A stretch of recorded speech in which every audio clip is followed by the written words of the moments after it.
মুসলমানের ছেলে রমজান মাসে সুদের মাল খাচ্ছে, তো ওর স্ত্রী বলছে হ্যাঁ গো তুমি জানো না সুদ খাওয়া হারাম? বলছে চুপ কর, সুদ খাওয়া হারামটা কি হয়েছে? সুদ খাওয়া হারামটাতে কি আছে?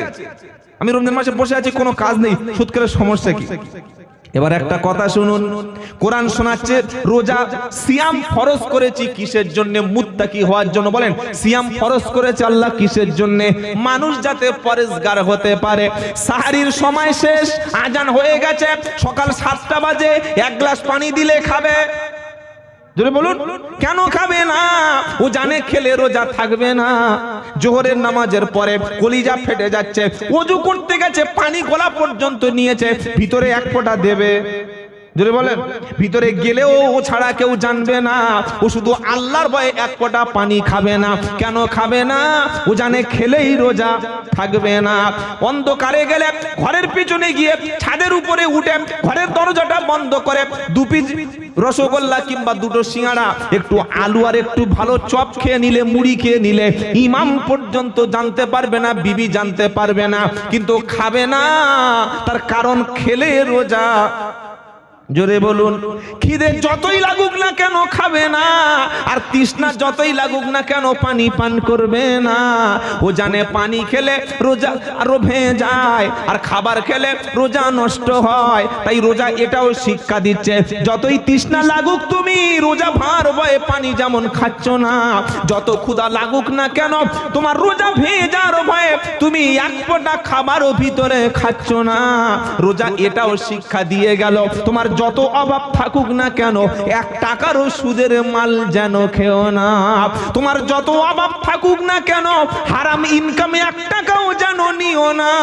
তোমার যতই কষ্ট হোক না কেন তুমি মিথ্যা বলে হারাম ভাবে 1 টাকা ইনকাম করো না। কারণ একটা খাবার খেলে যেমন রোজা থাকে না, অথচ পেটে ক্ষুধা আছে, তুমি জানো খেলেই রোজা নষ্ট হবে, ঠিক ঈমান সুদ খেলে নষ্ট হবে, ঘুষ খেলে ঈমান নষ্ট হবে। ছেলের বিয়ে দেওয়ার সময় 15 টাকা জোর করে কন্ট্যাক্ট করে নিলে ওটাও ঈমান নষ্ট করে দেবে। জমি বন্ধক দিয়ে হারামের মাল খেলে ওটাও তোমার ঈমান নষ্ট করে দেবে। মিথ্যা কথা বলে হারাম চুরি করে 2 নম্বরই টাকা ইনকাম করলে ওটাও ঈমান নষ্ট করে দেবে। এই শিক্ষা রোজা তোমাকে দিয়ে গেল। বললে হুজুর ঘোষণা কোথায় লেখা আছে, কি পাওয়া যাবে বলো না? তো কোরআন শুনিয়ে দিচ্ছে, ইন্নাল্লাযীনা ইয়াখশাউনা রাব্বাহুম বিল গায়বি লাহুম মাগফিরাতু ওয়া আজরুন কাবীর। 29 পারা 2য় পৃষ্ঠা, একদম 3 নম্বর লাইনের 12 নম্বর আয়াত, সূরার নাম সূরা মুলক। আল্লাহ পাক শোনাচ্ছে, ইন্নাল্লাযীনা ইয়াখশাউনা রাব্বাহুম বিল গায়বি লাহুম মাগফিরাতু ওয়া আজরুন কাবীর। নিশ্চয়ই যারা আমি আল্লাহ না দেখে আমাকে ভয় করে যারা, ওদের জন্য রয়েছে আমার পক্ষ থেকে ক্ষমা, আর আখিরাতে আমি আল্লাহ খোদাভীরু ব্যক্তিদের জন্য রয়েছে মহান পুরস্কারে পুরস্কৃত করব। বলুন সুবহানাল্লাহ। বললে হুজুর পুরস্কারটা কি? ঈমানদার মুমিন পরেজগার ব্যক্তিদের জন্য সবচাইতে বড় পুরস্কার হলো ও যদি দুনিয়ায় কখনো বিপদে পড়ে, খোদাভীরু মুত্তাকি দুনিয়ায় বিপদে পড়লে আমি আল্লাহ বিপদ থেকে ওকে বাঁচিয়ে নেব। বললে এমন দলিল কি কোরআনে আছে? কোরআন বলছে রমজান মাসে আমি চলে এসেছি তোমার কাছে, মাই ইয়াত্তাকিল্লাহা ইয়াজআল লাহু মাখরাজা ওয়া ইয়ারযুকু মিন হাইথু লা ইয়াহতাসিব। 28 পারা সূরা তলাকের 3 নম্বর আয়াতে আমার আল্লাহ পাক শোনাচ্ছে, যে ব্যক্তি আমি আল্লাহ আমাকে ভয় করে চলে, ও যদি কঠিন বিপদে পড়ে যায়, যেখানে পৃথিবীর কোনো পুলিশ খবর পাবে না, সিআইডি সিবিআই ইডি খবর পাবে না, যেখানে পৃথিবীর কোনো গোপন ক্যামেরা পৌঁছাবে না, যেখানে কোনো কেউ খবরও পাবে না, ওই রকম কঠিন বিপদে পড়ে আছে, আমি আল্লাহ শুনিয়ে দিয়েছি অমন বিপদে যদি তুমি পড়ে যাও, ওই বিপদ থেকে এমন ভাবে তোমাকে বাঁচিয়ে নেব তুমি কখনো কল্পনা করতে পারো না। তবে শর্ত হচ্ছে তোমারও মনের মধ্যে আমি আল্লাহ আমারও ভয় যেন থাকে। জোরে বলুন, কার ভয়? জোরে বলুন।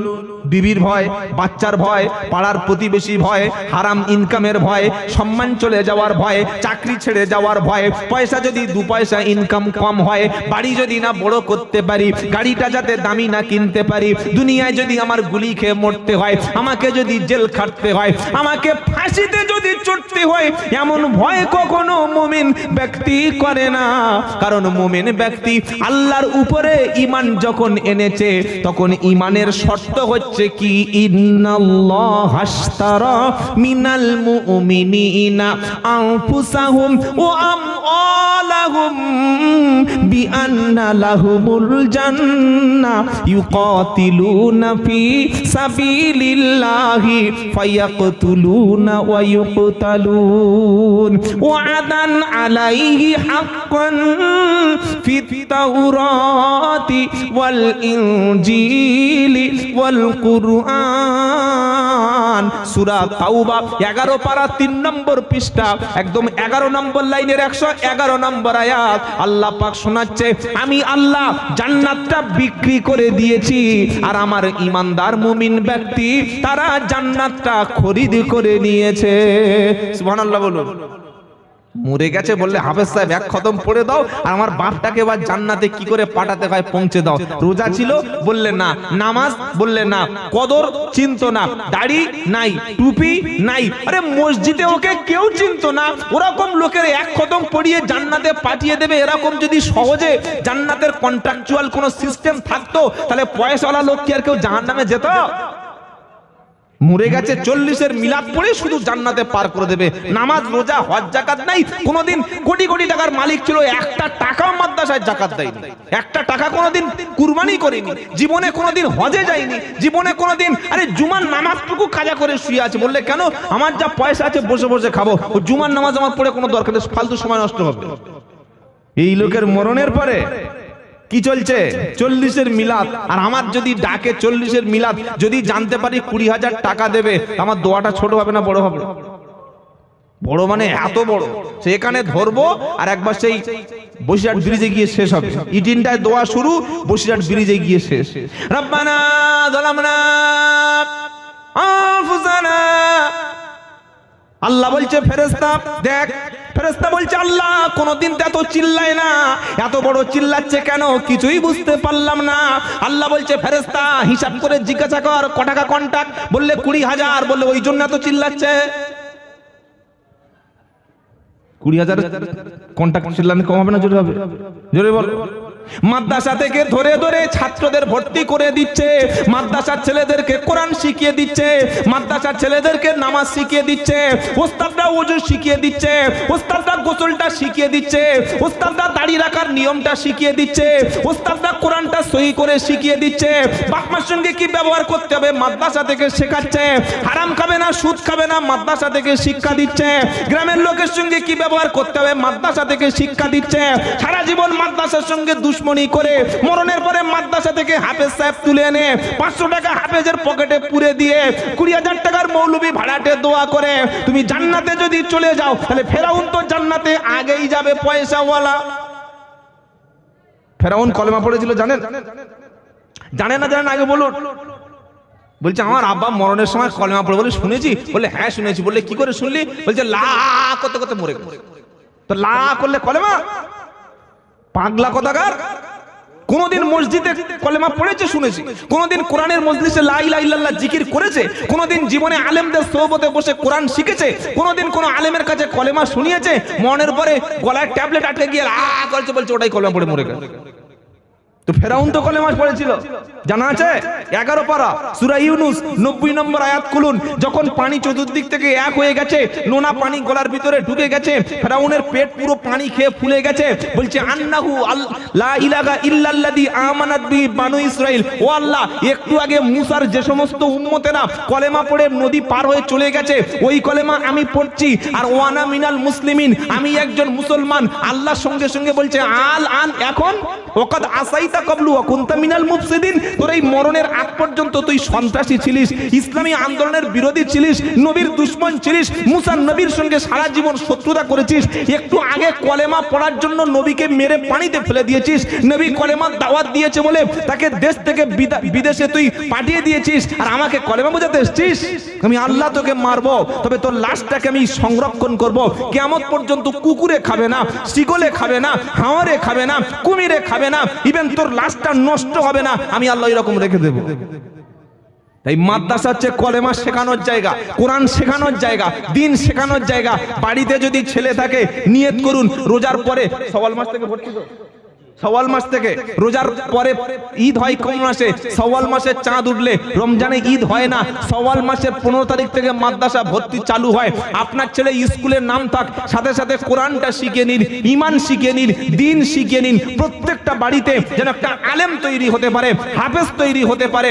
এই ইচ্ছা, এই ইরাদা, এই ইন্টেনশন, এই নিয়ত মনের মধ্যে আছে? একটু ইনশাআল্লাহ বলুন দেখি, আর জোরে বলুন। এখানে ইনশাআল্লাহ বাড়ায় না, বাড়ি গিয়ে বউ যদি বলে কে বলেছে মাদ্রাসা ছেড়ে দিতে? কে বলেছে? ইমাম সাহেব ক টাকা পায়? 6000 টাকা। মাদ্রাসা ক টাকা দেয়? 5000 টাকা। তোমার ছেলে কোনে ঘোড়ার ঠ্যাং শিখবে? মিশনে দাও, মিশনে দাও, বড় ডাক্তার হবে, মাস্টার হবে, ইঞ্জিনিয়ারিং হবে, আর বিশাল পয়সা ইনকাম করবে। ও টাকায় খাবে কে? ওরা হুজুর 2-4টে পকেটে পুরে রেখে দেওয়া যাবে। আমরা দিন শিখবো আল্লাহর খুশির জন্য, বলুন ইনশাআল্লাহ, বলুন ইনশাআল্লাহ। ইসলাম শিখবো, দিন চর্চা করব, কোরআন ধারণ করব সিনার মধ্যে। কার খুশির জন্য? জোরে বলুন, আল্লাহর জন্য। তাহলে মুত্তাকি পরেজগার ব্যক্তিদের শেষ ঠিকানা জান্নাত, বলুন সুবহানাল্লাহ। রোজাদার, পরেজগার, খোদাবিরু, মুত্তাকি ব্যক্তিদের শেষ ঠিকানা কোথায়? জোরে বলেন প্রমাণ। ওয়াসিকাল্লাযীনা তাকাউ রাব্বাহুম ইলাল জান্নাতি যুমারা হাত্তা ইযা জাউহা ওয়া ফুতিহাত আবওয়াবুহা ওয়া ক্বালা লাহুম খাযানাতুহা সালামুন আলাইকুম তিবতুম ফাদখুলুহা খালিদিন। 24 পারা 5 পৃষ্ঠা 12 নম্বর লাইনের 73 নম্বর আয়াত সূরা জুমার। আমার আল্লাহ পাক শোনাচ্ছে, ওয়াল্লাযীনা তাকাউ রাব্বাহুম ইলাল জান্নাতি যুমারা। কিয়ামতের দিন জান্নাতের সামনে সারিবদ্ধভাবে লাইন দিয়ে একদল লোককে জান্নাতের দিকে সংবর্ধনা নিয়ে যাওয়ার জন্য, জান্নাতি ব্যক্তিদেরকে আনন্দের সঙ্গে জান্নাতের দিকে নিয়ে যাওয়া হবে। আর জান্নাতে যাওয়ার আগে থেকে মুত্তাকি পরেজগার ও খোদাবিরু ব্যক্তিদের জন্য আমার আল্লাহ জান্নাতের দরজাটা খুলে রেখে দেবে। জোরে বলুন। একটা দরজা না, একটা হলে বাপ শব্দ আল্লাহ বলতেন। আল্লাহ বলছে ওয়াফুতিহাত আবওয়াবুহা, জান্নাতের 8টি দরজা, সবগুলি আমি আল্লাহ খোদাবিরু ব্যক্তিদের জন্য খুলে দেব। আমার নবী সাল্লাল্লাহু আলাইহি ওয়াসাল্লাম একদিন বললেন, রোজাদার ব্যক্তিদের জন্য কিয়ামতের দিন জান্নাতের রোজাদারদের জন্য জান্নাত থেকে ডাকা হবে, নামাজি ব্যক্তিদের জন্য নামাজিদের স্পেশাল জান্নাত থেকে জান্নাতে ডাকা হবে, যারা হজ পালন ব্যক্তি তাদের জন্য তাদের জান্নাতের গেট দিয়ে ডাকা হবে, যারা দাতা ব্যক্তি তাদের জন্য দান করা ব্যক্তিদের গেট থেকে, দাতাদের স্পেশাল গেট থেকে ডাকা হবে। আবু বকর সিদ্দিক রাদিয়াল্লাহু তাআলা আনহু বললেন, ইয়া রাসূলুল্লাহ, হাবিবাল্লাহ, এমন কোন ব্যক্তি কি আছে জান্নাতের সব গেটগুলি থেকে সেদিন জান্নাতের মধ্য থেকে ফেরেশতারা সব দরজা দিয়ে ভিতরে আমন্ত্রণ করবে? আমার নবী বললেন, আবু বকর সিদ্দিক শোনো, এক শ্রেণীর মানুষকে আল্লাহ জান্নাতের গেট দিয়ে ভিতরে ডাকবে, সব গেট দিয়ে ডাকবে। তবে আবু বকর, আমি আশাবাদী ইনশাআল্লাহ আল্লাহর ফেরেশতারা সর্বপ্রথম জান্নাতের সবগুলি গেট দিয়ে তোমার নাম ধরে ডাকবে, আর তুমি যে দরজা দিয়ে প্রবেশ করবে, ইচ্ছা করবে সেটা দিয়ে তুমি জান্নাতে প্রবেশ করবে। কারণ তোমার মধ্যে নামাজ আছে, তোমার মধ্যে তাহাজ্জুদ আছে, তোমার মধ্যে দান আছে, সদকা আছে, সিয়াম আছে, কিয়াম আছে, তুমি পরেজগার, তুমি সবরকারী। তাই আমরা যদি এতগুলি ঈমান আনা মুসলমান এখানে বসে পড়েছি, আগামী কাল থেকে নামাজ ধরব, আগামী কাল থেকে রোজা করব, আগামী কাল থেকে কোরআন শিখব, হালাল খাদ্য খাবো, সত্য কথা বলবো, আর সবচাইতে বড় পীর হলো বাপ মা। ওই বাপ মার সঙ্গে সদ আচরণ করবে যারা, আল্লাহর জান্নাতি ব্যক্তি হলো তারা। জোরে বলো সুবহানাল্লাহ। কোরআন শোনাচ্ছে, ওয়াসিকাল সিয়াকুল্লাযীনা তাকাউ রাব্বাহুম ইলাল জান্নাতি যুমারা, যেদিন জান্নাতের দিকে জান্নাতি খোদাবিরু ব্যক্তিদের নিয়ে যাওয়া হবে, আগে থেকে দরজাগুলি সব খুলে রাখা হবে। আর জান্নাতি ব্যক্তি যখন ভিতরে প্রবেশ করবে, ফেরেশতারা তাকে সম্ভাষণ জানাবে আর বলবে সালামুন আলাইকুম তিবতুম ফাদখুলুহা খালিদিন।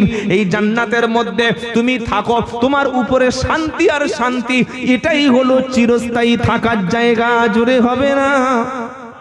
এবার জান্নাতি ব্যক্তিরা কি বলবে জানেন? জান্নাতি ব্যক্তিরা বলবে আলহামদুলিল্লাহিল্লাযী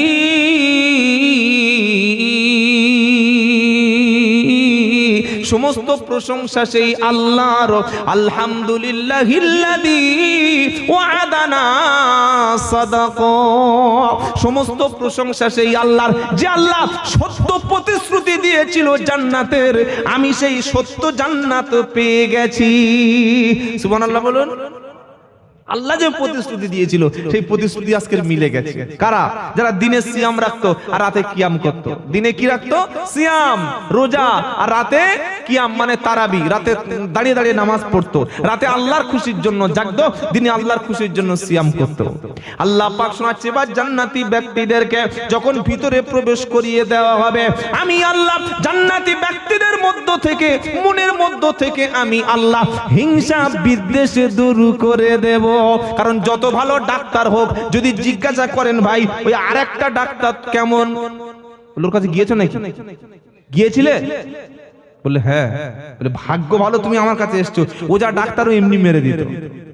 এটা কিসের জন্য বলছে? হিংসা। কি ভাই হিংসা আছে না নাই? একটা দোকানে গিয়েছেন, আরেকটা ওই একই কোয়ালিটির দোকানে যাবেন, ভাই ওই এই মাল ওখানে বললো, বলছে ওই মাল আর এই মাল, আরে মালটা খেয়ে দেখ, ও দাম একই, ব্র্যান্ডেড একই, কিন্তু কোয়ালিটি আলাদা। যে কোনো বক্তাকে বলুন যে আব্দুল্লাহ জুবাইর কেমন, ও সর্বনাশ, ও বক্তা নাকি? ও আবার কয় বক্তা হল? ও কিছু জানে? ও কিছু জানে? বক্তাই না, কেউ দাওয়াত করে। একটা পীরকে আরেকটা পীরকে জিজ্ঞাসা করুন কে কেমন, খবরদার যাস না, ওই ঈমান ধ্বংস করবে। কি বুঝলেন?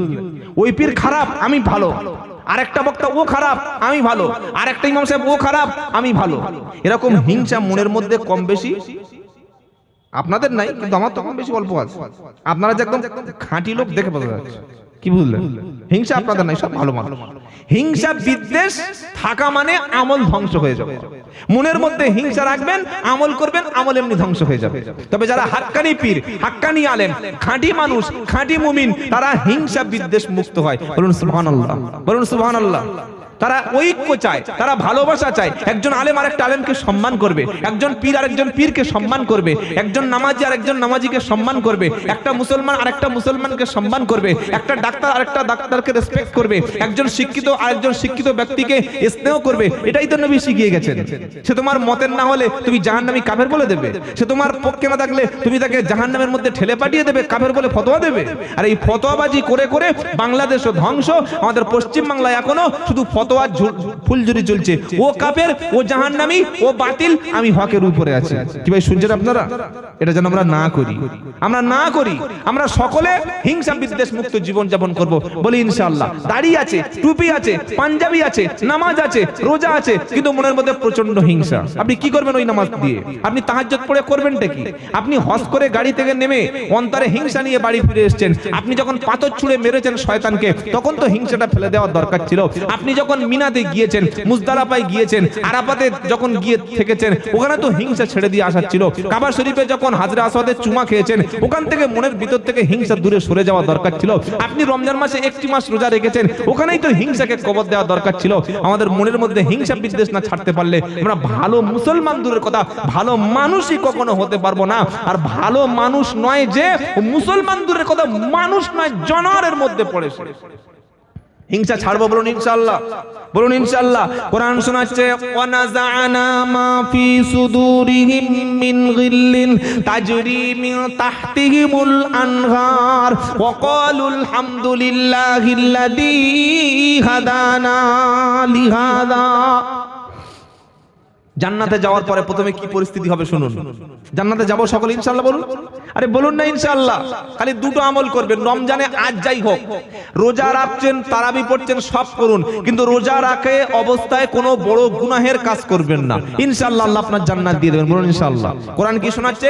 ওয়া নাযা'না মা ফি সুদুরিহিম মিন গিল্লিন তাজরি মিন তাহতিহিমুল আনহার। সূরা আরাফ 8 পারা 14 পৃষ্ঠা 12 নম্বর লাইনের 42 নম্বর আয়াত। আমি আল্লাহ জান্নাতি ব্যক্তিদের মনের মধ্য থেকে হিংসা বিদ্বেষকে সর্বপ্রথম আমি আল্লাহ দূর করে দেব। বলুন সুবহানাল্লাহ। কোনো হিংসা জান্নাতের মধ্যে থাকবে না, কোনো হিংসা, কোনো বিদ্বেষ বিশৃঙ্খলা থাকবে না, কোনো মারপিট জান্নাতে হবে না, কোনো ঘট্টগোল জান্নাতে হবে না। জান্নাতীরা কি বলবে?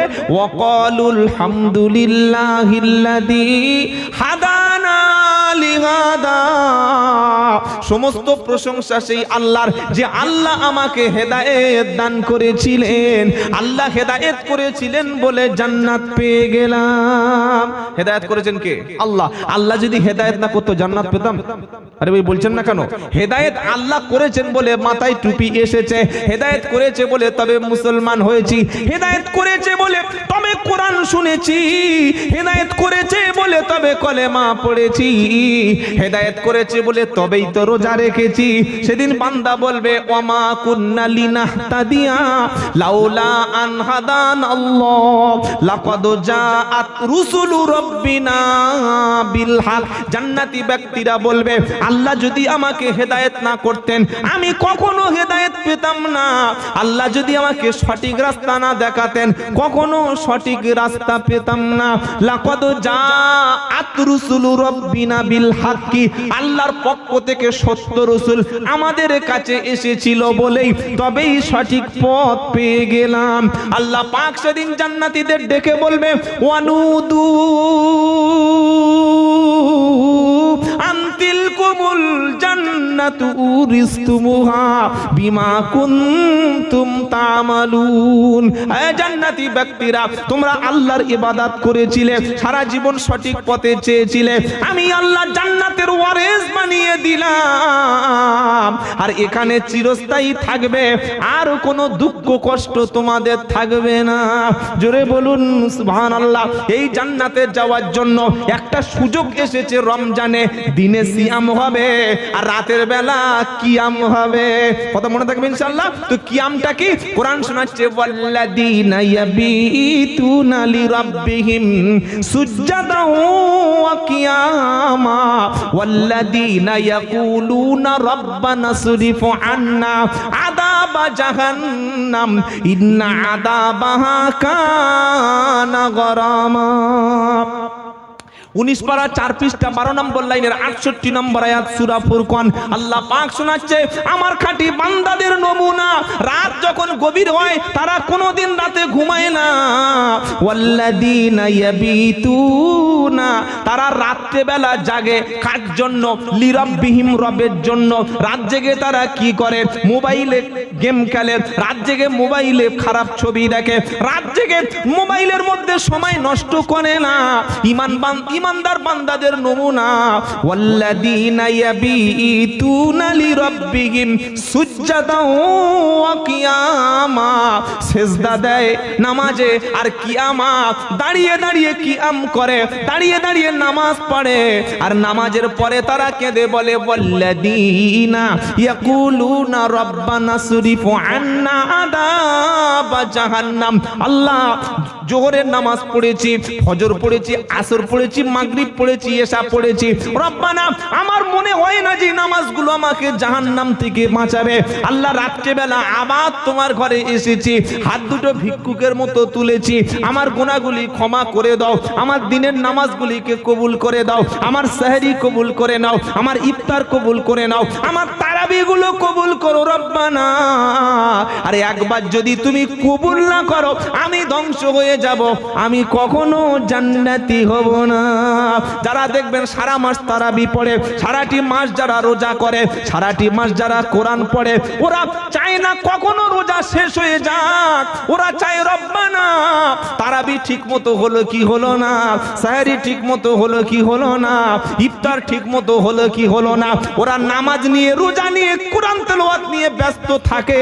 ও জামাটা ভালো হলো কিনা, দামি পাঞ্জাবি কাটাতে পারলো কিনা, বিশাল বড় একটা সুন্দর ড্রেস কিনতে পারলো কিনা, ঈদের দিন কি পরে যাবে ওটা নিয়ে ইমানদার ভাবে না। ঈদের দিন কি নিয়ে গেল ঈদের ময়দানে এটাই ভাবে মুমিন মুমিনা। পাঞ্জাবির আইটেম কি, আরদি কাপড় 580 টাকা মিটার, 4 মিটারের কাপড় কাটিয়ে, আর এই পর্যন্ত ঝুল। ইমাম সাহেবের 36, ওর 51। ইমাম সাহেব বলছে ভাই কে দিয়েছে? বলে হুজুর করেছি এটা। তো বলে কোথা থেকে কাপড় কিনলি? বলে বসির বাজার থেকে। কে টেলার ছিল? বলে আমাদের সুলাইমানের ছেলে সেই ইব্রাহিম টেলার। বলে এত সুন্দর ঝুল। বলে আরে তোমরা হুজুর, তোমাদের চাইতে আমাদের ঝুল বেশি। কি পাঞ্জাবি কাপড় বানিয়েছি দেখো। আর ঈদের দিন ওই পাঞ্জাবি পরবে আর এরকম একটা কাপড় মতো মাথা লাগাবে, বুঝলেন? এই দেখুন, হ্যালো, এরকম লাগিয়েছে। আর উপরে একটা সেই কালো যে সৌদি মালটা ব্যবহার করে ওই লাগিয়ে দিয়ে আর বলছে ইয়া হাবিবি। কি বলছে বলুন? ইয়া হাবিবি। আহা, তো খুব ভালো। জোহরের নামাজ হচ্ছে, ঈদের নামাজ হয়ে গেছে 7টায়, জোহরের নামাজ হচ্ছে। ওই ইয়া হাবিবি বাইক নিয়ে গার্লফ্রেন্ড নিয়ে দেখি ঘুরছে বসিরহাট ব্রিজে। বললে ভাই তোর ইয়া হাবিব কোথায়, এটা কে? বলে যাবেন কেন? তো জোহরের নামাজ বললে ঈদে যা কামিয়েছি 1 মাস, সাহরি, তারাবি, ইফতার, তারপরে দান, সদকা, জাকাত, ফিতরা, ওতেই এনাফ, আর লাগবে না, আবার সামনে বছর বেঁচে থাকলে হবে। এরকম চিটিংবাজি ঠকবাজ কতদিন চলবে বাবাজি? ইয়া হাবিবি বলে তুমি ঈদের ময়দানে যে পোশাকটা রেখেছিলে, ওই পোশাকটা সারা বছর যদি থাকে তবে তোমার সিয়ামটা কিয়ামটা কবুল হয়েছে। রমজান মাসে যেভাবে 5 ওয়াক্ত গেছো, রোজার পর থেকে ওইভাবে তুমি যাবে। রোজার মাসে যেভাবে কোরআনের সঙ্গে লিপ্ত ছিলে, ওইভাবে রোজার পরে তোমার সঙ্গে কোরআনের সঙ্গে সম্পর্ক থাকবে। তবে তুমি আল্লাহর খাঁটি বান্দা হিসাবে আল্লাহর কাছে বিবেচিত হবে। কথা মনে থাকবে ইনশাআল্লাহ। ঈমানদার ব্যক্তি রাতের বেলা কোনো দিন সারা রাত ঘুমাতে পারে না। আল্লাহ তার হাবিবকে ডেকে বলছে কি, ইয়া আইয়ুহাল মুযাম্মিল কুমিল লাইলা ইল্লা কলিলা নিসফাহু আও ইনকুস মিনহু কলিলা আও জিদ আলাইহি ওয়া রাত্তিলিল কুরআনা তারতিলা। রমজানের শেষ রাত, শেষ 10টি রাত হচ্ছে রাত জাগার রাত, লাইলাতুল কদর রাত। সুবহানাল্লাহ বলে। আমরা অনেকে কি করি, 27-এর রাতটা পুরো একদম কনফার্ম হয়ে গেছি যে এটাই লাইলাতুল কদর। কিন্তু আল্লাহর নবী সাল্লাল্লাহু আলাইহি ওয়াসাল্লাম কি করতেন? রমজানের শেষ 10, রোজা 19টা হওয়ার পর থেকে 20 থেকে 30টা পর্যন্ত বাড়ি থাকতেন না, মসজিদে থাকতেন, স্ত্রীদের কাছে যেতেন না, তেলাওয়াতে, তাসবিতে, জিকিরে, নামাজে তিনি লিপ্ত থাকতেন। সুবহানাল্লাহ বলেন। কারণ রমজানের শেষ 10-এর মধ্যে লাইলাতুল কদর আছে। 10টি রাত যদি জীবনে না জাগতে পারেন, 21, 23, 25, 27, 29, এই 5টি রাত অন্তত লাইলাতুল কদর জন্য জাগবেন। এটা যদি সম্ভব না হয়, অন্তত 27-এর রাতটা, 26 দিন যেদিন রমজান হবে সেই রাতটা একটু জাগবেন। আল্লাহ চাইলে হয়তো সে রাতটা আপনার জন্য 27 রাত হতে পারে, লাইলাতুল কদর রাত হতে পারে। আর লাইলাতুল কদরের রাতে জাগলে আল্লাহ তার 83 1000 মাসের ইবাদত তার আমলনামায় লিখে দেবে, আর পূর্বের জীবনের সমস্ত গুনাহগুলিকে maaf করে দেবে। বলুন সুবহানাল্লাহ। দিনের বেলা বান্দা সিয়ামে থাকবে, রাতের বেলা দাঁড়িয়ে দাঁড়িয়ে কিয়ামে থাকবে। আর রাতের বেলা দাঁড়িয়ে যে তেলাওয়াত হবে, ওই তেলাওয়াতটা হচ্ছে অরিজিনাল তেলাওয়াত। বলুন সুবহানাল্লাহ। আল্লাহ কোরআন খতম করতে বলেনি। আমাদের ইমাম সাহেব মসজিদের হুজুরদের আমরা কি বলি? ও হুজুর খতম পড়ো। কি বলি? যে আমাদের এবছর কি তারাবি হচ্ছে বলেন? কি তারাবি হচ্ছে? খতম তারাবি। আল্লাহ কোরআনুল কারিমে বা নবীর হাদিসে কোনো জায়গায় বলেনি যে তোমাকে এক খতম না বললে আমি নেকি দেব না। একটা হাফেজ সাহেব আপনি বাড়িতে এনেছেন, হাফেজ সাহেব একটু পড়ো, তেলাওয়াত করো। হাফেজ সাহেব তেলাওয়াত করছে, বলছে কত পারা হলো? বলছে 22 পারা। আপনার জন্য দোয়া করে দিয়েছে। আপনি কি বলবেন? হাফেজ সাহেব আর 8 পারা তোমার বাপ এসে পড়বে? পুরো পড়ো। বলবে না, বলবে না। হাফেজ সাহেব মসজিদে ধরে ধরে ধরে ধরে পড়ছে, পড়ে পড়ে রোজা যেদিন শেষ হয়ে যাচ্ছে 27 কিংবা 29-এর দিন, সেদিন হিসাব করে দেখতে পাওয়া গেল 22 পারা পর্যন্ত হাফেজ সাহেব তারাবিতে পড়েছে। ও হাফেজ সাহেব পয়সা পাবে? এই জোরে বলুন, পাবে না। কেন? আমাদের বাঙালিদের কাছে কি, যে এক খতম না পড়লে নেকি পাবে না। আল্লাহর কসম করে বলছি, আল্লাহ তার হাবিবকে এবং উম্মতে মুহাম্মাদিকে নবী তেলাওয়াত করতে শিখিয়েছেন, নবী খতম পড়াতে বলেনি। নবী তেলাওয়াত করতে বলেছে, খতম একবার কেন 10 বার খতম করুন, কিন্তু উদ্দেশ্য থাকবে তেলাওয়াত। উদ্দেশ্য কি থাকবে? তেলাওয়াত মানে কি? থেমে থেমে থেমে থেমে ধীরে ধীরে পড়া। আর উদ্দেশ্য যখন থাকবে খতম, ওই এক জায়গায় বসে 6 ঘন্টায় একবার মেরে দিয়ে চলে যাবে। উদ্দেশ্য যখন থাকবে খতম, তখন তারাবিতে মুক্তাদিয়ার কিচ্ছু বুঝতে পারবে না, কারণ হাফেজ সাহেবের কন্টাক্ট এইভাবে কমিটি দিয়েছে যে আমাকে 1 ঘন্টায় তারাবি শেষ করতে হবে।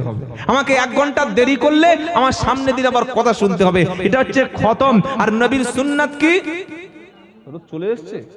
নাম্বার 3, রমজানের মতো শ্রেষ্ঠ মাস পৃথিবীর কোন নবীর উম্মতের কাছে ছিল না। নাম্বার 4, লাইলাতুল কদরের মতো রাত পৃথিবীর অন্য কোন শ্রেষ্ঠ উম্মতের কাছে ছিল না, যেটা আমাদের কাছে আছে। নাম্বার 5, পবিত্র জুমার দিনের মতো শ্রেষ্ঠ ইবাদত, মর্যাদা, সম্মানের দিন পৃথিবীর কোন নবীর উম্মতের জন্য এতটা মর্যাদা ছিল না ইবাদতের দিক থেকে, যেটা আল্লাহ আমাদের করে দিয়েছেন। সুবহানাল্লাহ বলবেন না? এত সম্মান, এত মর্যাদা। তো আসুন আমরা প্রথমে আলোচনা করি যে আমি শুনিয়েছি রমজানুল মোবারকের মর্যাদা বা গুরুত্ব হচ্ছে 2টি কারণে। একটা হলো দিনে সিয়াম, আর একটা কি বলেছি বলেন, ভুলে গেলেন? দিনে সিয়াম আর রাতে কিয়াম, এই দুটো বিষয়ের উপর আমরা কথা শুনবো। এখন সিয়াম মানে কি? কোন মানুষকে জিজ্ঞাসা করছেন, ভাই সিয়াম রেখেছেন? সিয়ামটা আবার কি ধরনের সিরাপ? কাশির সিরাপ নাকি জ্বরের, নাকি অন্য কি? ব্যাপারটা কি? আরে সিয়ামই বুঝি না। আরবিতে আমরা যেটা বলি অনেকে বাংলা বুঝি না। আমরা বলি হুজুর আপনি দোয়া করে দিন। কি ভাই বলি না? হুজুর একটু দোয়া করে দিন, বলি না? হুজুর দেখতে পেলে হুজুর একটু দোয়া করে দিন। এই দোয়া শব্দের অর্থ হচ্ছে আল্লাহর কাছে চাওয়া। দোয়া মানে কি বলেন? দোয়া মানে চা। তো আপনি যদি আল্লাহর কাছে বলেন যে আল্লাহ আমার সন্তান দিন, রুজি দিন, হায়াত দিন, আমার সম্মান বাড়িয়ে দিন, আমার স্ত্রী অসুস্থ সুস্থ করে দিন, আল্লাহ আমার সমস্যা দূর করে দিন, আমার বাড়িতে বিপদ দূর করে দিন, এই যে আপনি বললেন, এটার নাম হচ্ছে চাওয়া। চাইলেন কার কাছে? আল্লাহর কাছে। চাওয়ার প্রক্রিয়াটা হয়তো আমরা বাংলায় বলি, আলেম ওলামারা আরবিতে বলেন। আরবিতে বললে দোয়া, বাংলায় বললে চাওয়া। অনেকে মনে করি ইমাম সাহেব দোয়া করলে মনে হয় কবুল হয়, আমি দোয়া করলে মনে হয় কবুল হবে না। না ভাই, আপনি ইমানদার, আপনি মুমিন, আল্লাহর একজন বান্দা, আপনি নামাজি, নবীর উপরে দরুদ পড়েন, নবীর উপরে বিশ্বাস করেন, আপনি চাইলে আল্লাহ দেবেন। এটা আল্লাহর ওয়াদা, এটা আমার কথা নয়। ওয়াকালা রাব্বুকুম উদউনি আস্তাজিব লাকুম, 24 নম্বর পারা, 12 নম্বর পৃষ্ঠা, 4 নম্বর লাইন, 60 নম্বর আয়াত, সূরা মুমিন। আল্লাহ বলছেন, নবী, ও আমার নবী, আপনি উম্মতের কাছে কথা ক্লিয়ার করুন, বান্দা তোমরা আমাকে ডাকো, ডাকলেই আমি আল্লাহ তোমাদের ডাকে সাড়া দেব। বলুন সুবহানাল্লাহ। এটা আল্লাহর ওয়াদা। তো সিয়াম শব্দের অর্থ কি? আমরা রোজা রাখি, রোজা ফার্সি শব্দ, বাংলায় বলা হয় উপবাস বা উপোস থাকা, আর আরবিতে হলো সিয়াম। বলেন আরবিতে কি? সিয়াম। সিয়াম মানে বিরত থাকা, সিয়াম মানে দূরে থাকা, সরে থাকা। কিসের থেকে? সাহরি থেকে ইফতার পর্যন্ত। আপনারা কি সেহরি বলেন না সাহরি বলেন? সেহরি কি বলেন? শ্রীহরি, সাহরি। নবী বললেন তাসাহারু, সাহরি খাও, ফা ইন্না ফিস সুহুরি বারাকা, এর মধ্যে বরকত রয়েছে। আর রোজার সময় মসজিদে কি হাঁকে ডাকে? উঠে পড়ুন, উঠে পড়ুন, সেহরি খেয়ে নিন, সিহরি খেয়ে নিন। কি শব্দ রে? সেহর মানে তো জাদু। সেহর মানে কি? জাদু। তো বলছে জাদু খেয়ে দিন। লোক জাদু খাওয়ার জিনিস ওটা? আসল শব্দ হচ্ছে সাহরি। তো সাহরি থেকে ইফতার পর্যন্ত না খাওয়া, পানি না পান করা, স্ত্রী মিলন থেকে বিরত থাকার নাম হচ্ছে সিয়াম। বলেন বিরত থাকার নাম কি? এবার আল্লাহ কি বলছেন, আল্লাহর ভাষাটা শুনুন। ইয়া আইয়ুহাল্লাযীনা আমানু কুতিবা আলাইকুমুস সিয়াম কামা কুতিবা আলাল্লাযীনা মিন ক্বাবলিকুম লাআল্লাকুম তাত্তাকুন। দ্বিতীয় পারা 7 পৃষ্ঠা 12 নম্বর লাইনের 183 নম্বর আয়াত সূরা বাকারা। আল্লাহ পাক যে শব্দের মধ্যে যে বাক্য দ্বারা রোজা ফরজ করে দিয়েছে সেই বাক্যটি হলো ইয়া আইয়ুহাল্লাযীনা আমানু, ওহে ঈমানদার যারা, ঈমান এনেছো যারা, বিশ্বাস করেছো যারা, আল্লাহর উপরে ঈমান এনেছো যারা, তোমাদেরকে আমি আল্লাহ শুনিয়ে দিচ্ছি কুতিবা আলাইকুমুস সিয়াম, তোমাদের উপরে সিয়ামকে আমি আল্লাহ ফরজ করে দিয়েছি। আমি শুনিয়েছি দিনের বেলা রমজান মাসে থাকবে সিয়াম, রাতের বেলা হবে কিয়াম। সিয়াম মানে বিরত থাকা, সিয়াম মানে সরে থাকা, দূরে থাকা, সিয়াম মানে হারাম থেকে, নাজায়েজ থেকে, খাওয়া থেকে, পানি থেকে, ইষ্টি মিলন থেকে, সাহারি থেকে ইফতার পর্যন্ত দূরে থাকে, সরে থাকে যারা রোজাদার ব্যক্তি হলো তারা। আল্লাহ তাই শোনাচ্ছে কুতিবা আলাইকুমুস সিয়াম, তোমাদের উপরে রমজানের রোজাকে আমি আল্লাহ ফরজ করে দিয়েছি। শুধু তুমি উম্মতে মুহাম্মাদি তোমার উপরে নয়, তোমার পূর্ববর্তী আদম থেকে ঈসা আলাইহিমুস সালাম পর্যন্ত আম্বিয়া আলাইহিমুস সালাম যত নবী ছিল এমন কোন নবী ছিল না যে নবীর উপরে রোজা ফরজ ছিল না, কম বেশি সবার উপরে রোজা ফরজ ছিল।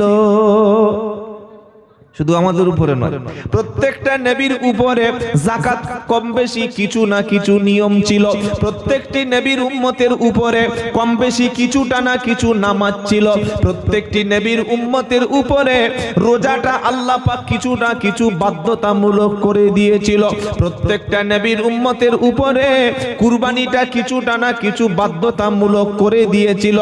নামাজ, রোজা, হজ, যাকাত আর হজ আর কুরবানি, এই আমলগুলি হচ্ছে প্রত্যেকটি উম্মতের জন্য কমন আমল। সব উম্মতের জন্য রোজা ছিল, কম ছিল বেশি রোজাই প্রত্যেক উম্মতের জন্য ছিল। আমাদের আগে যত নবী ছিল প্রত্যেক নবীর উম্মতের জন্য সিয়াম ছিল। কি ছিল বলেন? সিয়াম। তাহলে রোজার আরবি শব্দটা কি? সিয়াম। আল্লাহ কি বলছেন? কেন সিয়াম ফরজ করে দিয়েছি?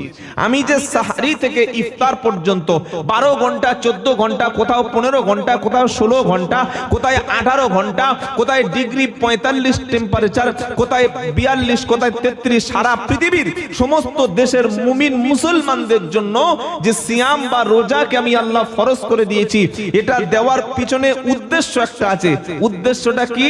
লাআল্লাকুম তাত্তাকুন, লাআল্লাকুম তাত্তাকুন, আশা করা যায় সম্ভবত আমি আল্লাহ পাক শোনাচ্ছি তোমরা পরেজগার যাতে হতে পারো, খোদাভীরু হতে পারো, মুত্তাকি হতে পারো।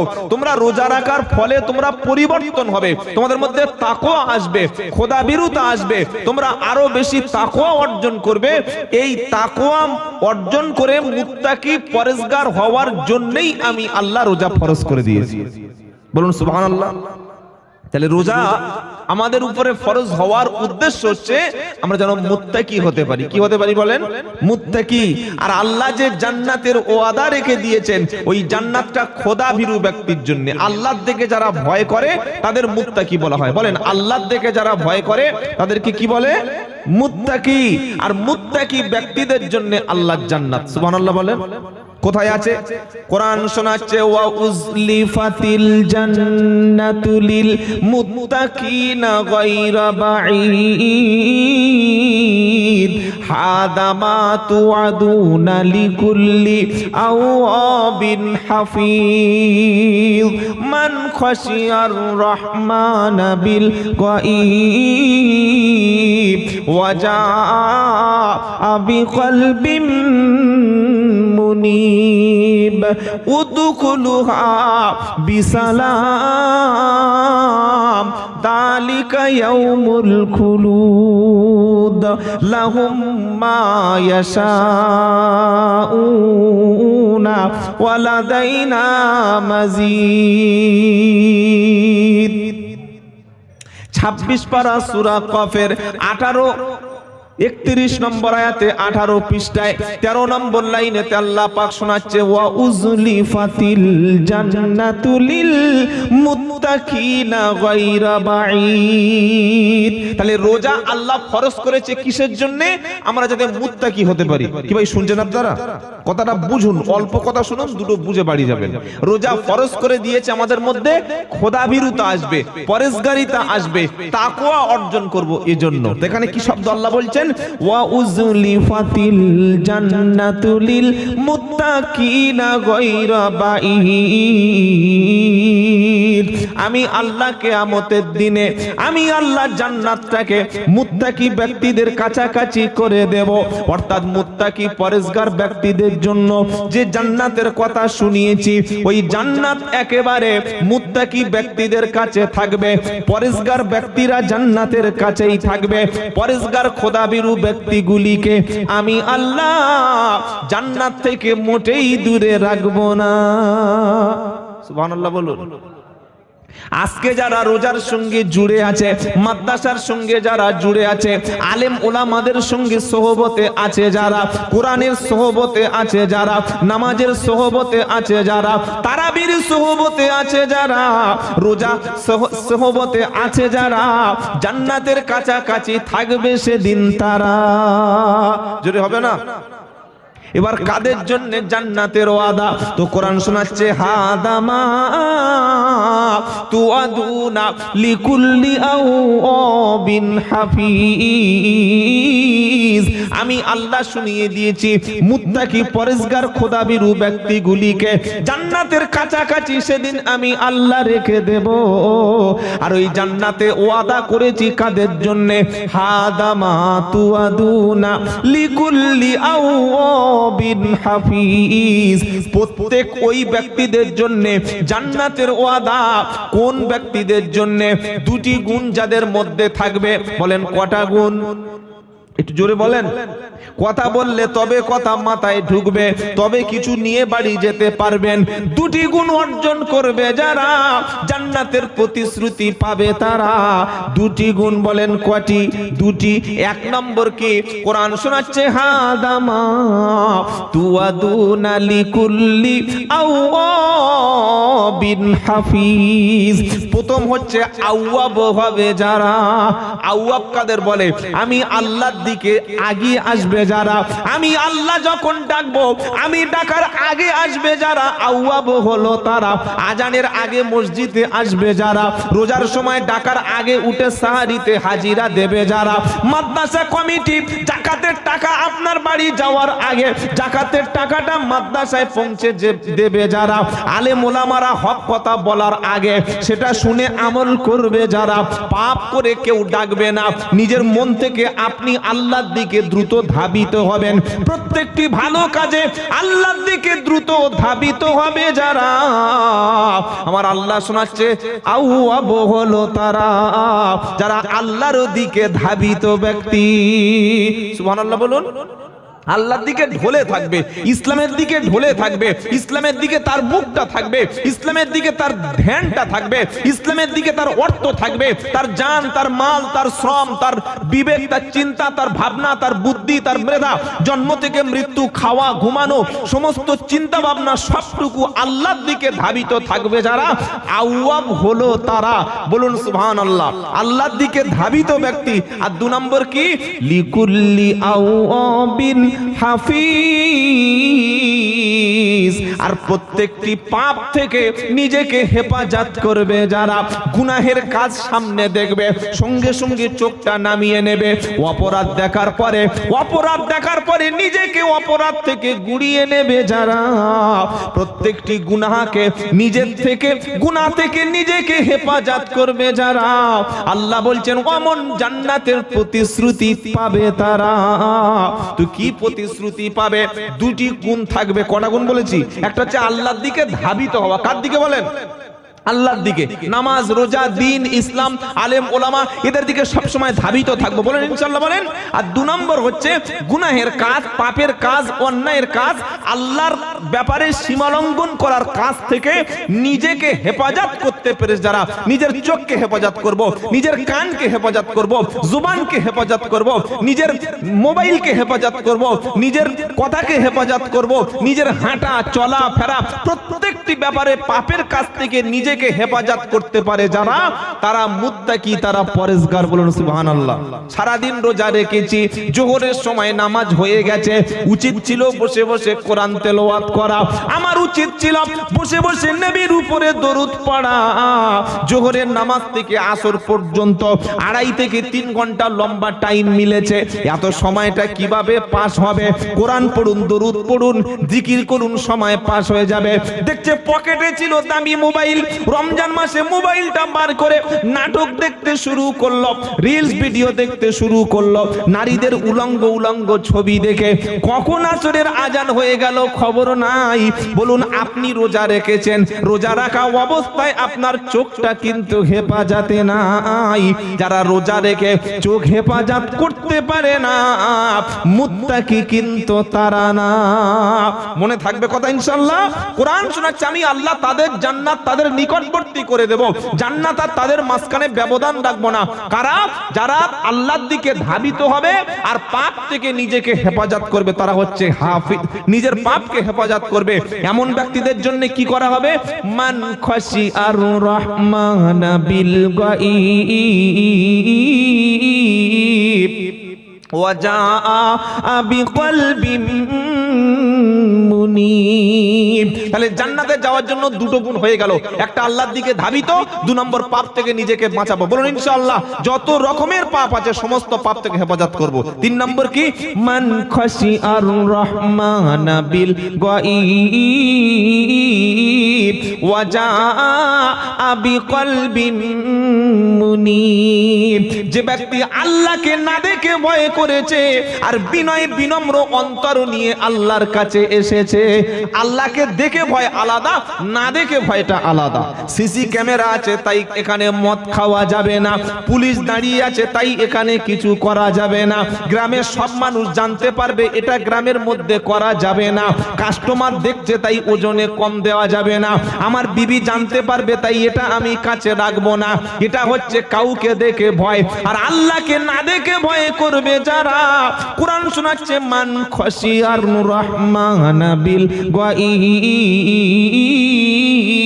ওয়াজাআ বিকলবিন মুনীব। আল্লাহকে না দেখে ভয় করবে যারা আর অন্তরটা বিনয় বিনম্রতার অবস্থা নিয়ে আমার কাছে আসবে যারা, আমি আল্লাহ শুনিয়ে দিয়েছি কিয়ামতের দিন শোনাবো। উদখুলুহা বিসালাম,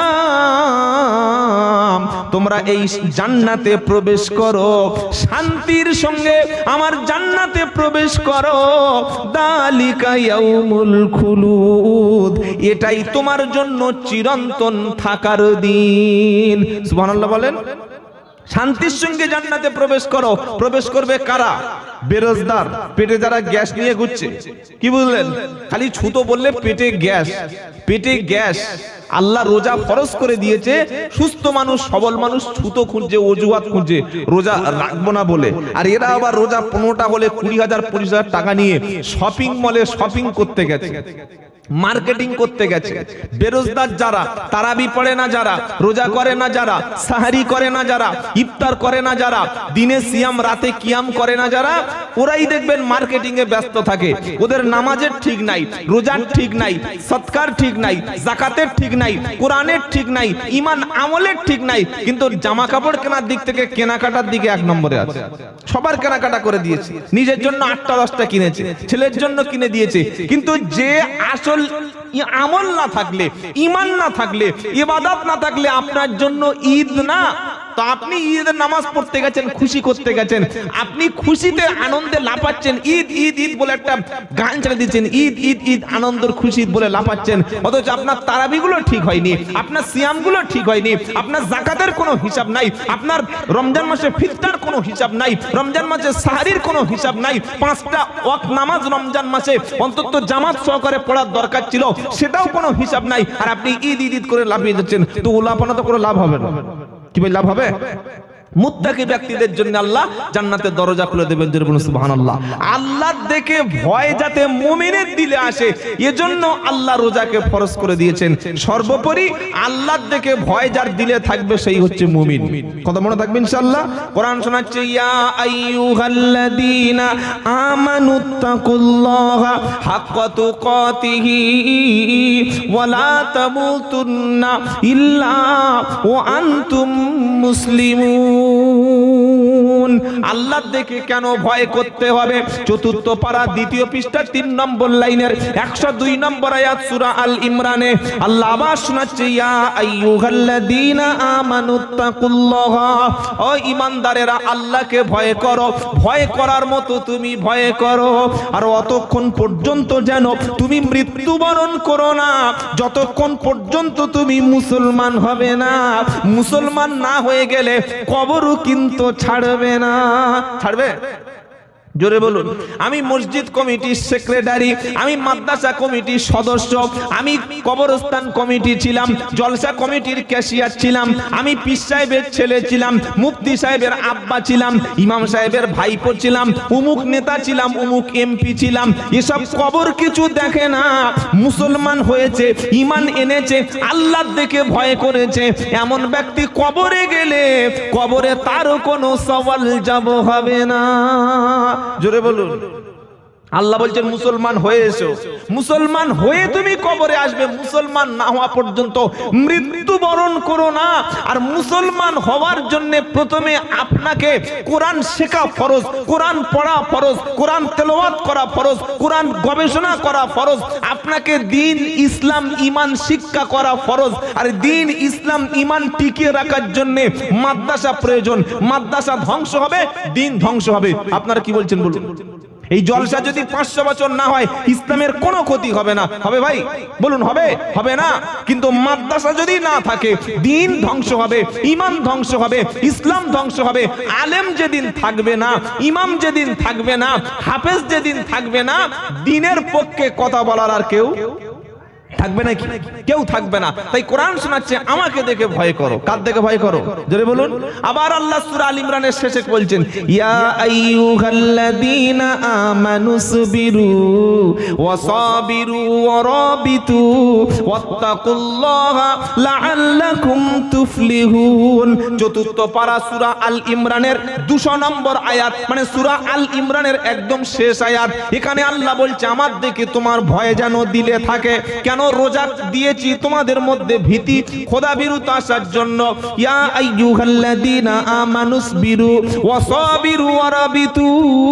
ঈমানদারেরা আল্লাহর উপরে তোমরা সবর করো, পরস্পরের মধ্যে তোমরা সহিষ্ণুতা দেখাও, আল্লাহর উপরে অবিচল অটল ঈমান রাখো।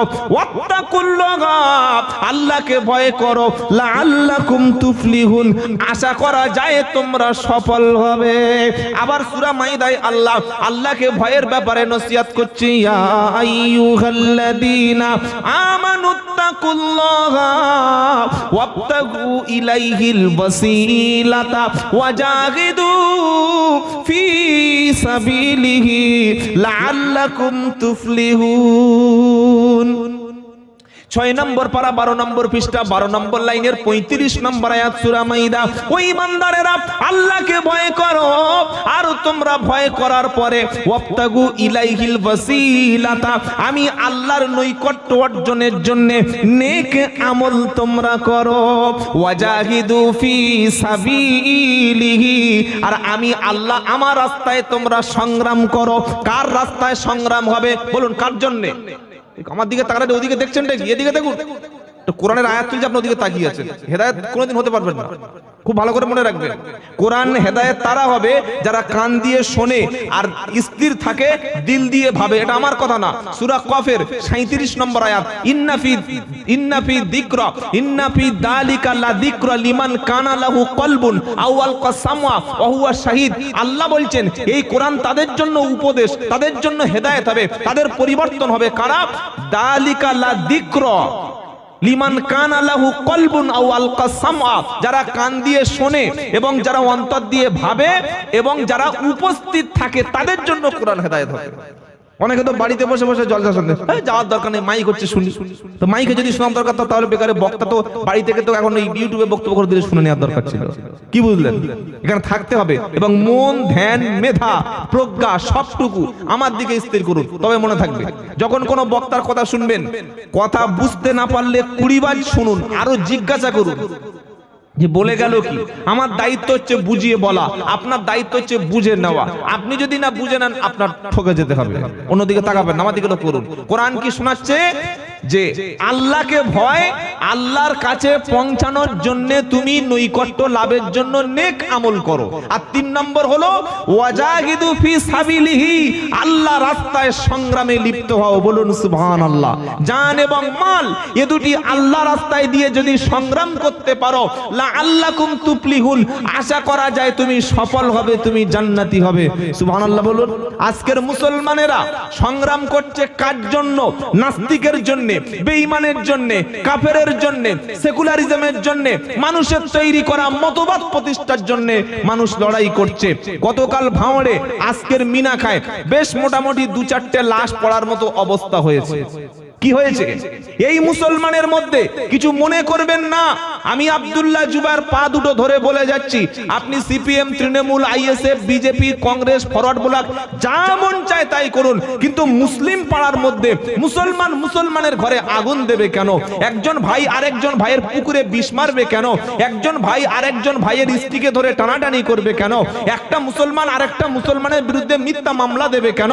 একটা মুসলমান আরেকটা মুসলমানের মাথায় বাঁশ নিয়ে যাবে কেন? কি হলো কালকের ভাঁড়ে? আজকের মিনাখায় দেখুন জ্বলছে, আগুন জ্বলছে। সবচাইতে কষ্ট লাগে কোন জায়গায় জানেন? যে মারছে তার হাতে আইএসএফ এর পতাকা, যে মার খাচ্ছে সেও তার হাতে তৃণমূলের পতাকা, আবার যে মারছে সেও তৃণমূলের পতাকা, যে মার খাচ্ছে সেও আইএসএফ এর পতাকা। এটা আমার ইন্টারেস্ট নয়। আমার ইন্টারেস্ট কোন জায়গায়? যে রমজান মাস চলছে, শয়তান বাঁধা আছে। মুসলমানদের জায়গা থাকবে রমজান মাসে মসজিদে, মুসলমানের জায়গা থাকবে কোরআন তেলাওয়াতে লিপ্ত। দিনের বেলা সিয়াম, রাতের বেলা কিয়ামে লিপ্ত থাকে যে মুসলমান, সে মারামারি করার সুযোগ পাবে? বলুন। দিনের বেলা যে সিয়াম রাখবে, রোজা রাখবে, রাতের বেলা যে তারাবিতে কোরআন তেলাওয়াতে লিপ্ত থাকবে, ওর হাতে ঝান্ডার সময় পাবে? কষ্ট কোন জায়গায় লাগলো? মাথায় টুপি আছে তৃণমূল কর্মীর, মাথায় টুপি আছে আইএসএফ কর্মীর, পাপড়জন্ত পিরহান জুব্বা পাঞ্জাবি আইএসএফ কর্মীর, পাপড়জন্ত পাঞ্জাবি রয়েছে তৃণমূল কর্মীর। জ্যান্ত দেখুন, দেখে আসলাম ভাঁড় আর এই মিনাখায় দুজনে মাথায় টুপি, সুন্নাতি টুপি, দাড়ি, পাপড়জন্ত পাঞ্জাবি, একদম মনে যেন পীরের আওলাদ, যেন মসজিদের একদম পাক্কা ইমাম বলে মনে হলো। আর দুজনেই ঝান্ডা নিয়ে একে অপরকে মেরে দুজনেইকে ফেলে দিচ্ছে। শুনছেন অবস্থাটা কি?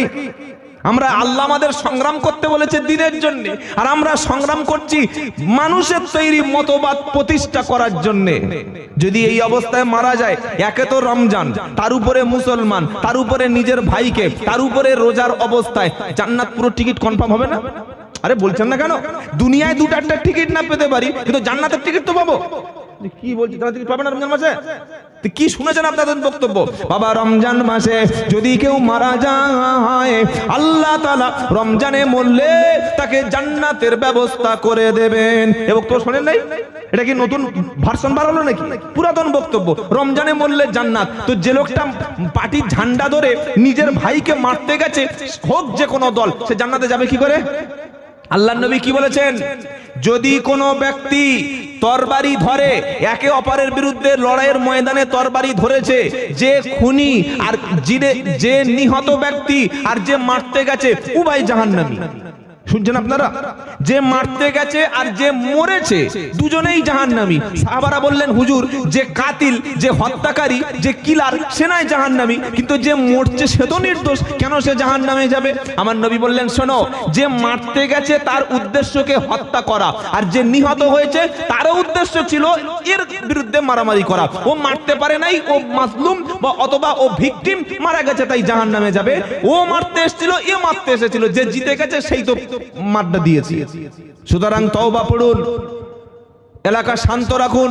থানার পুলিশ এসে, ওসি এসে একটা পাড়ার মুসলিম লাশ তুলে নিয়ে যাবে, লাশকে পোস্টমর্টম করে কবর দেওয়া হবে। আপনি আইএসএফ হন, তৃণমূল হন, সিপিএম হন, কংগ্রেস হন, যে কোনো পার্টি আপনি করুন, কিন্তু রমজান মাসে একটা মুসলমান হয়ে কিভাবে আপনি লড়াইয়ের ময়দানে লাফতে পারবেন? কি ভাই শুনছেন আপনারা? এটা শুনে আপনাদের খারাপ লাগছে না তো? জান যদি দিতে হয়, মাল যদি দিতে হয় আল্লাহর জন্য, দ্বীনের জন্য, দেশের জন্য, কোরআনের জন্য, আলেম ওলামাদের জন্য, নবীর জন্য, রাসূলের জন্য দেব, তবেই জান্নাত পাবো। বলুন সুবহানাল্লাহ। আর এটা আমার কথা নয়, আমি বানানো কথা কম বলি, আলহামদুলিল্লাহ। কোরআন বলছে কি, কুল ইন্না সালাতি ওয়া নুসুকি ওয়া মাহইয়ায়া ওয়া মামাতি লিল্লাহি রাব্বিল আলামিন। সূরা আনআম 8 নম্বর পারা 9 নম্বর পৃষ্ঠা 9 নম্বর লাইনের 162 নম্বর আয়াত। আল্লাহ বলছেন, শোনো, ইন্না সালাতি, নিশ্চয়ই আমার নামাজ।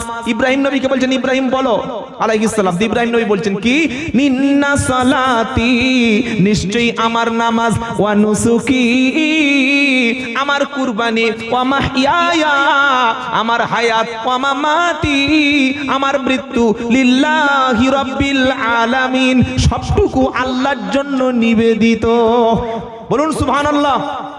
মানুষের তৈরি করা রাজনৈতিক ধর্ম, মানুষের তৈরি করা রাজনৈতিক মতবাদ, মানুষের তৈরি করা পলিটিক্যাল পার্টি করতে গিয়ে যদি কেউ মরে, যদি কেউ মারে, দুজনেই জাহান্নামী। কথাটা যেন মাথায় থাকে। আপনি যে কোনো পার্টি করুন, কিন্তু মারামারি করবেন না, অশান্তি করবেন না।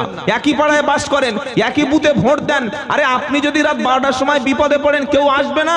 ওই ভাই ছুটে নিয়ে আপনার পাশে দাঁড়াবে। সে হিন্দু হলেও আপনার পাশে দাঁড়াবে, সে যদি মুচি হয় তাও আপনার পাশে দাঁড়াবে। তাই বিশ্বের সমস্ত মুসলমান মুমিনদের কাছে বলবো, এই রমজান মাসে অন্তত ইবাদত করে আল্লাহকে কাটিয়ে দিই। তাহলে আমরা সফলতা অর্জন করব কিভাবে? আল্লাহর দিকে ভয় করলে। সুবহানাল্লাহ বলুন। আমার আল্লাহ বলছেন মুত্তাকির ব্যাপারে কি বলছে, ইয়া আইয়ুহাল্লাযীনা আমানুত্তাকুল্লাহা ওয়া কুনু মা'আস সাদিকিন। সূরা তাওবা 11 নম্বর পারা 5 নম্বর পৃষ্ঠা 5 নম্বর লাইনের 119 নম্বর আয়াত। ও ঈমানদারেরা, যারা ঈমান এনেছো তোমরা শোনো, আমানুত্তাকুল্লাহ, আমি আল্লাহ, আমাকে ভয় করো, ওয়া কুনু মা'আস সাদিকিন, আর সত্যবাদীদের সাথে তোমরা থাকো। বলুন সুবহানাল্লাহ। ন্যায়বাদী, সত্যবাদী, পরেশগার, খোদাবিরু যারা, তাদের সঙ্গে আমরা সম্পর্ক রাখবো। বলুন ইনশাআল্লাহ, বলুন ইনশাআল্লাহ। এখন সত্যবাদী কারা? তো কোরআন শোনাচ্ছে, ইন্নামাল মুমিনুনা আল্লাযীনা আমানু বিল্লাহি ওয়া রাসূলিহি থুম্মা লাম ইয়ারতাবু ওয়া জাহাদু বিআমওয়ালিহিম ওয়া আনফুসিহিম ফি সাবিলি উলাইকা হুমুস সাদিকুন। 26 পারা সূরা হুজরাতের 15 নম্বর আয়াতে আমার আল্লাহ পাক শোনাচ্ছে, মুমিন তো তারা আল্লাহ এবং রাসূলের উপরে ঈমান আনার পরে ঈমানের ব্যাপারে সন্দেহ পোষণ করে না যারা, তাদের জান দিয়ে, তাদের মাল দিয়ে আল্লাহর পথে সংগ্রাম করে, ঈমানের দাবিতে ওরাই হলো সত্যবাদী। সত্যবাদীদের সঙ্গে থাকবো। বলুন না ইনশাআল্লাহ। নামাজি আমরা তো এই বেতের নামাজে দোয়া কুনুত কি পড়ি না? পড়ি না? আরে বলছেন না কেন? বেতের নামাজে দোয়া কুনুত পড়ি। দোয়া কুনুতের মধ্যে একটা ইম্পর্টেন্ট ছোট্ট একটা কথা আছে, সেটা হলো ওয়ানাতরুকু ওয়ানাখলাউ ওয়ানাতরুকু মাই ইয়াফজুরুক। এখানে আল্লাহর সামনে দাঁড়িয়ে ওয়াদা করলাম, আল্লাহ যারা পাপিষ্ট, যারা খুনি, যারা জিনাখোর, যারা বদমাশ, যারা বেনামাজি, যারা সুদখোর, যারা তোমার দুশমন দুশ্মন, তাদের সাথে সব সম্পর্ক ছিন্ন করলাম।